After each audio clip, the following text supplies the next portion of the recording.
Nikhil batch audio leak తర్వాత వాళ్ళు instant గా వచ్చి సారీ చెప్తారని ఎక్స్పెక్ట్ చేశా. 2 రోజులైనా చెప్పకపోవడం అండ్ ఇప్పుడు ఒక పెద్దన్న ఆడియో మీకు వినిపిస్తా వినండి. మన ఫాలోవర్ కూడా ఆవిడ దగ్గరికి వెళ్తే బండనా బూతులు తిట్టి పంపించారని.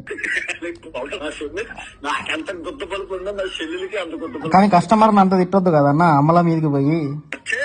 నేను తిరుగుతాను కదా, తిట్టొద్దన్న, అంత గలీజ్గా కస్టమర్ పోయి అంత కొంచెం రేట్లు ఎక్కువ ఉన్నాయంటే వాళ్ళ అమ్మల మీదకి పోయి తిట్టడం కరెక్టా అన్న? కస్టమర్ కాదు, నేనైతే సంపిదింగుతా ఫస్ట్. ఎవరిని? నేను కస్టమర్ ఎవరైనా నా దగ్గర మాట్లాడాలంటే ఉప్పు కారమైన నా దగ్గర తలకాయ తీసి ఆడి బాడీతో పచ్చళ్ళు పెడతా. పచ్చళ్ళు ఉంటది. వాళ్ళ రేట్స్ కూడా ఎక్కువ ఉన్నాయి కదా, జస్ట్ రేట్స్ ఎక్కువ ఉన్నాయంటే తల వరకుతావా నువ్వు?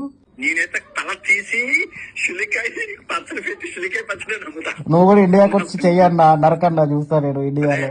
నేను ఆల్రెడీ ఒక సబ్స్క్రైబర్ అంటే కస్టమరే. ఇది ఒక సబ్స్క్రైబర్ అండ్ కస్టమర్ మీద అన్నకున్న రియాలిటీ. పాయింట్ ఏంటంటే రియాలిటీ బయట పెట్టడం మాత్రమే నా బాధ్యత. Hope you understand. Thank you. అంటే వాళ్ళ అమ్మల మీద పోయి తిట్టడం కరెక్టా అన్న? కస్టమర్ కాదు, నేనైతే సంపిదింగుతా ఫస్ట్ తల తీసి శులికాయ